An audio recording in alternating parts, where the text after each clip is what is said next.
all the Booster Club sponsors in support of the Guyer Baseball program. Please check out all our sponsors at GuyerWildcatBaseball.com and support the local businesses that support us, especially now. They need your help. I'm pleased to be joined by head coach Pat Watson. How you doing, Coach? Doing just fine. Good. Right before we got on air, we were talking about all the craziness going on, not only in the Guyer community, but all over the world, and we'll pick up on that a little later. But we want to start off talking a little baseball. I had a chance to catch up with Coach Weatherford after his tournament games kicked off on Thursday. Had another great outing, beat Louisville 7-1, Fossil Ridge 15-0. He mentioned Josh Lumsden, Nick Davis, Reed Rocket, Caleb Berriman, and Cole Ratton all had outstanding days on the mound. Only one unearned run between both games. Big offensive highlights. Lane Allen had a thunderous 2-run blast over the left field wall, he told me, and a stand-up triple to dead center versus Louisville and set the offensive tone for the next game. Both Cole Cruz and Jackson Arnold also had good games at the plate. So good day for the freshmen. Also, man, the defense and pitching completed a fantastic day. Total team effort. He really likes the way everybody's playing together. He mentioned all 23 players on the roster either got on the field or got in at bat, and team is very unselfish and plays really well together. I know you didn't really get a chance to debrief with all the craziness going on. Any other comments from Coach Weatherford on the great start for the freshman team?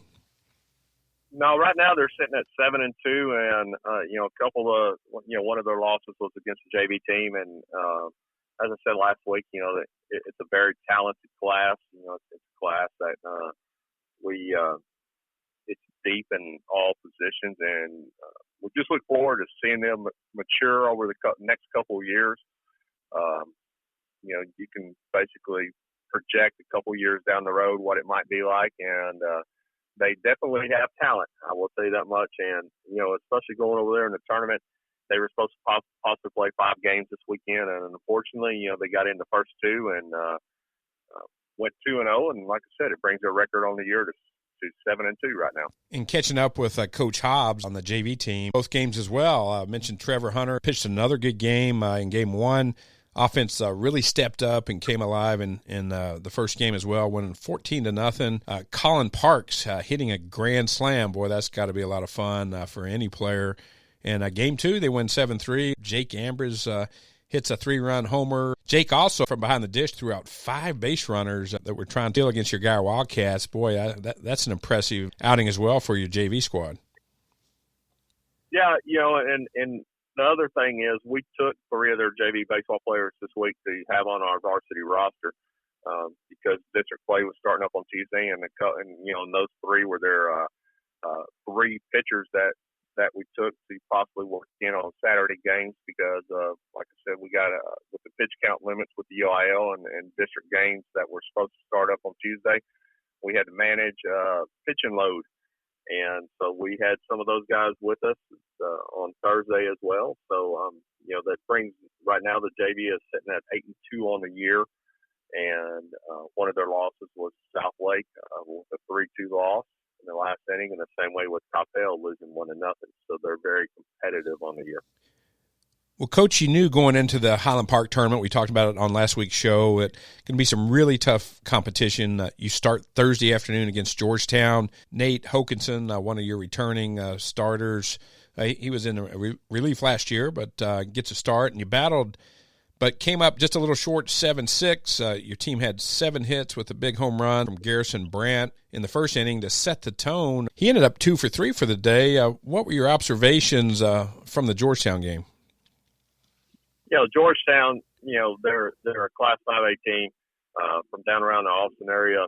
Last year they played in the state semifinals. I think they lost to Colleyville Heritage in a tight game from that point. They're coming up. We're watching them, and we jumped out on them, and basically we had one bad inning.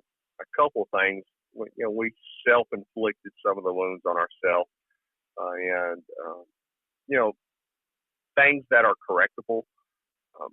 They scored 4 runs 1 inning and didn't really hit the baseball out of the infield on us. And we kind of, and that's some of the things that we've got to improve upon is cutting out some of the mental mistakes that we've had in certain innings is to finish games, to play the whole 7. That's kind of been the case all year. We played 6 really good innings, and there's always one inning that seemed to be not so good. And it showed in the second game. We actually played full 7 innings, and mentally and made plays, and it was a lot better. But give it to Georgetown, and they came out and they took advantage of things, and again, we had our chances going into the last inning to at least tie the game or win the game, and that's all you can ask for right now is have a chance. And it's not like we're getting blown out. It's not like we're I think the only really true loss that we've had this year has been against Hebron, which we actually got beat. And other than that, it's been basically a mistake here and a mistake there, and things that are correctable. Yeah, and you mentioned you bounced right back to back, in essence a doubleheader, but with different teams at Rockwall, playing the nightcap on their turf. You may not have known this because you were out on the field coaching, but virtually the entire sporting world, at least in the central time zone going east, had shut down. You may have been really the last live game being broadcast through the Guyer Facebook page. The game was being broadcast live. I know several people without any ties to Guyer High School that were tuned in because the rest of sports had stopped. Were you aware of what all was going on really before you started the Rockwall game? Yeah, we were, first of all, I'm going to talk a little bit about the Rockwall game. With the Rockwall game coming up, Bristol Carson pitched an outstanding performance. And on these games on Thursday night, everybody went into it preparing for district games on Tuesday. So everybody's going to throw their best. Bristol Carson went out there and had a great game on the mound, shutting down a highly offensive team in Rockwall. We did little things right. We got base hits. We bunted. We put pressure on them. We put pressure on them when the base paths.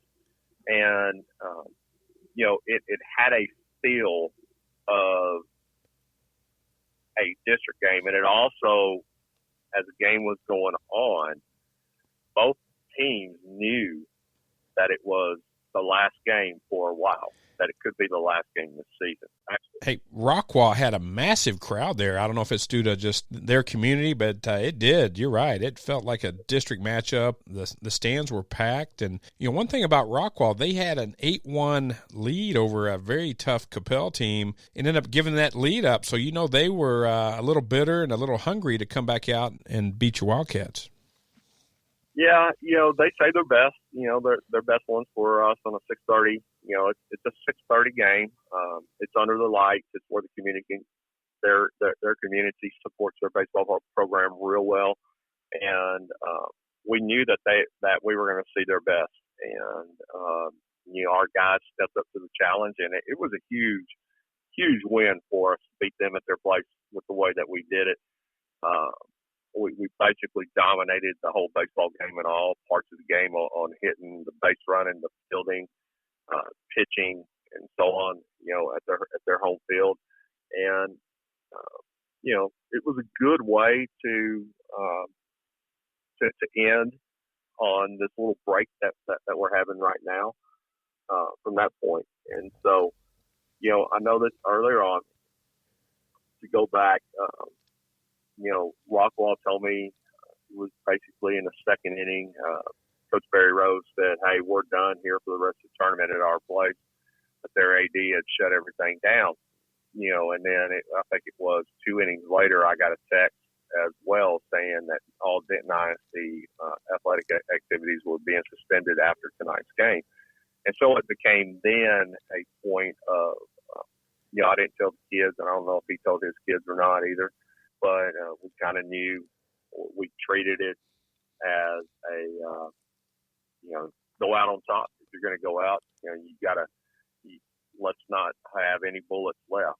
Use everything up. And so that's the way we approached it.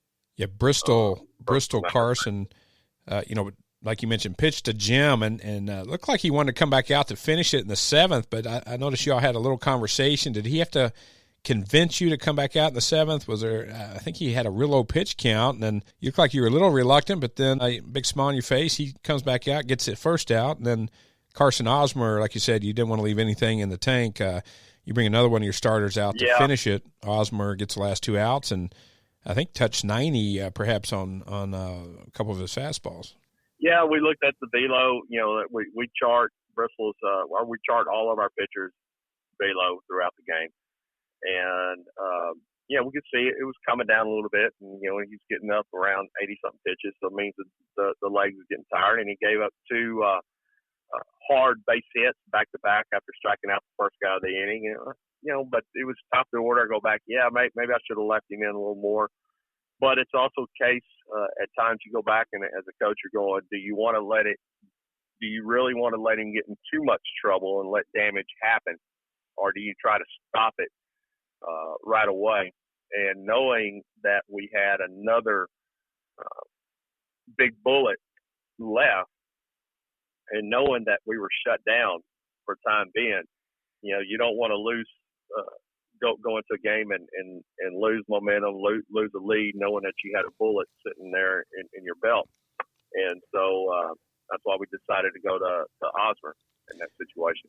On the offensive side, Piper, Parham, and Tyler Jarrett all managed multiple hits for the Wildcats. You end up with 9 hits on the night and scored 7 runs. You had to be excited about the offensive production as well.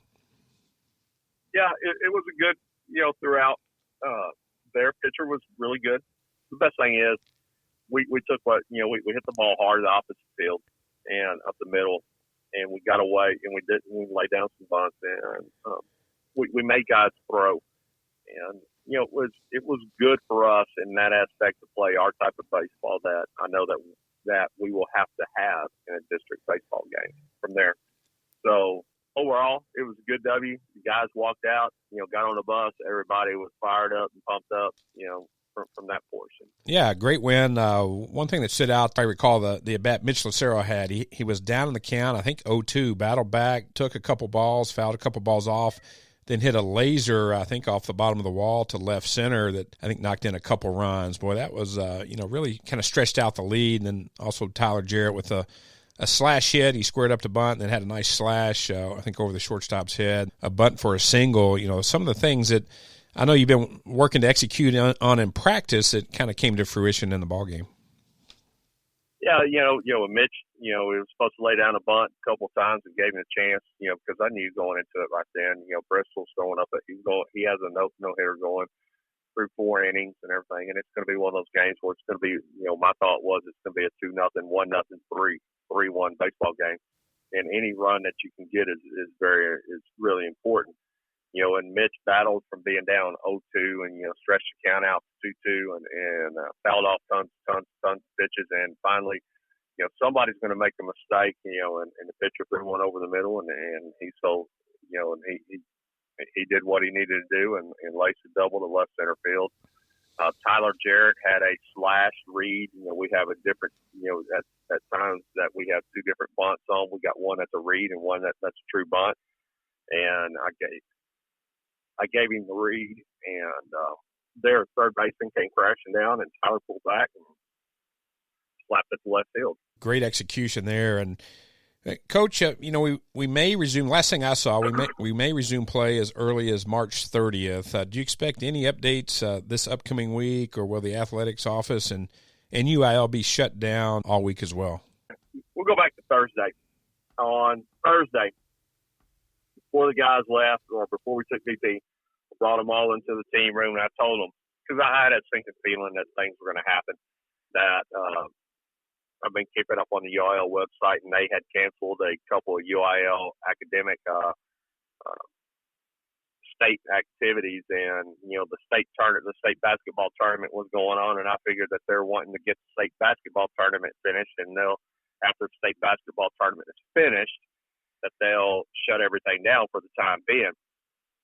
So I told all the guys to be prepared that that this weekend may be it.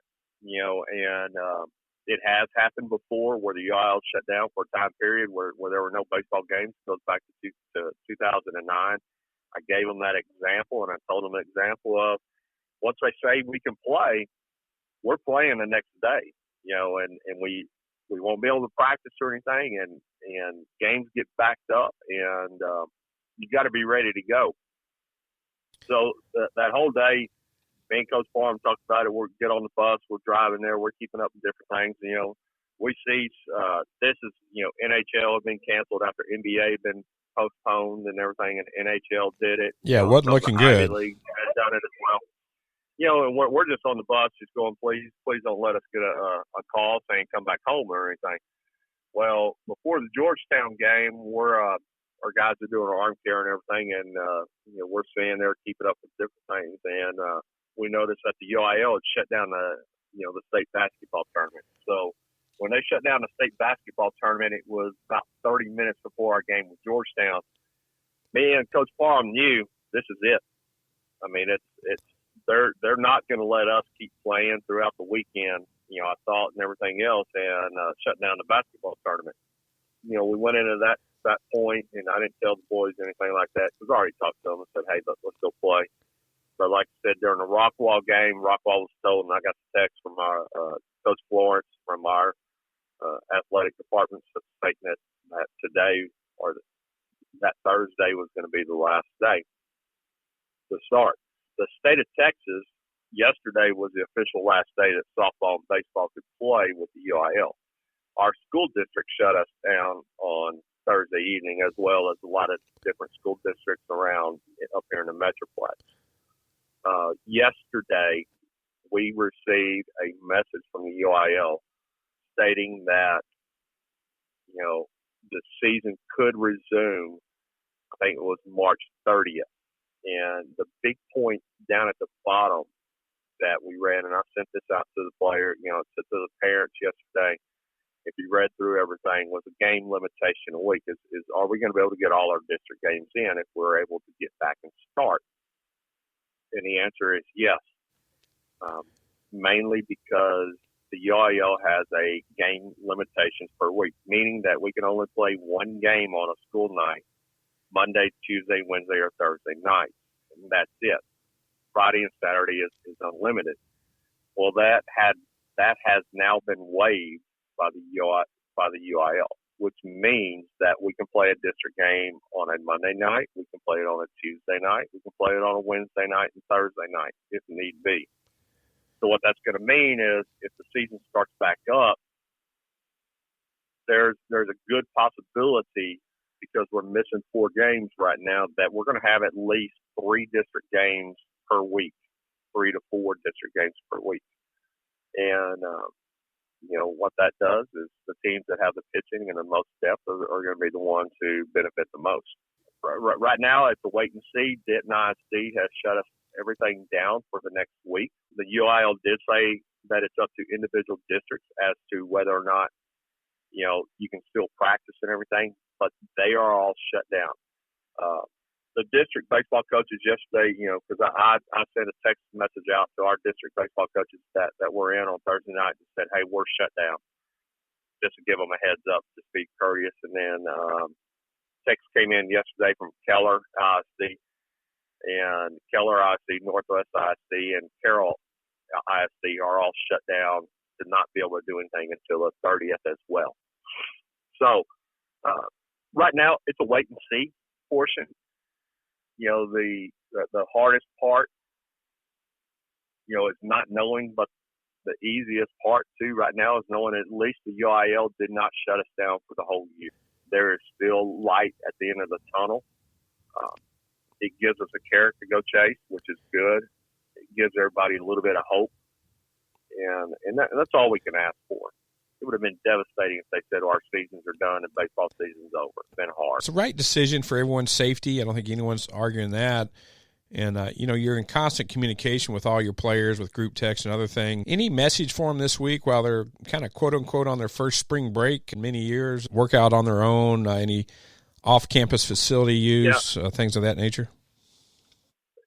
We can't do anything up to school, but they can. I've already talked to them on Thursday night saying, hey, you still have to keep doing things on your own. It's a matter of those guys taking it up on their own. The big message for everybody should be don't take anything for granted because it can be taken away from you without even you not knowing it. What I'm saying with that is all of a sudden, enjoy every practice, enjoy every game, because it could be your last. Because I guarantee you, if you ask all our players, knowing that Wednesday might have been their last practice ever, how would you approach it if you knew that it was your last practice? Enjoy every portion of playing, enjoy every practice, bust your tail doing everything you do, because it can be gone. Like we said, Thursday night, we get the text, and I'm out there telling them, hey, we're done for right now. And, what the guys got to do right now is they've got to have faith that everything will pass, which it will, and that we'll have an opportunity. And the thing that I told them is when they say we can play again, or if they say that we can play again, we're going to be playing right away. There's not going to be like scrimmages, a week practice, 2 weeks practices. It's going to be, all right, we got to go right now. And so it's important, any little thing that they can do on their own, any little thing, throwing, hitting. There's plenty of places. As I told them, go find an open park somewhere. Go throw a baseball with a friend. Go hit into a net somewhere. Any little thing that you can do on your own is very important and beneficial. Whatever they can do is great. Coach, great message for all the listeners out there that, hey, things can be taken away. We hear it all the time until it actually happens, which we're seeing it play out before our eyes, that at least a week of baseball or 2 weeks of baseball have been removed. It's great news that the UIL has modified some rules because, hey, they know they want to get the sports in. They don't want to have to cancel it, but it'll be a wait-and-see decision, and it'll be interesting to see how all this plays out. And I know everyone tuned in would love to see some more Guyer baseball get this season in, be exciting for your 2020 ball club. Yeah, it'll be just like playing tournaments again, but it's district games that count going to playoffs. We're going to have basically hopefully 1 month to get things in. And like I said, this is not the first time this has happened. This happened in 2009 where the season was delayed or put on pause again for 10 days. What happened there, it happened right before the playoffs started. And the first round, people were allowed to play the best 2 out of 3, but the second round was a 1-game series. And, it backed that up a little bit. And so there's still time. Just that there's an opportunity when we're allowed to play again, go back to school and everything else, that it's going to be a very, very busy time. And look forward to that. Yeah. I look forward to it a lot. Thanks, Coach Watson, for your time this week. And, we hope to see everyone at the ballpark in a few weeks. Stay safe, and we'll talk to you soon.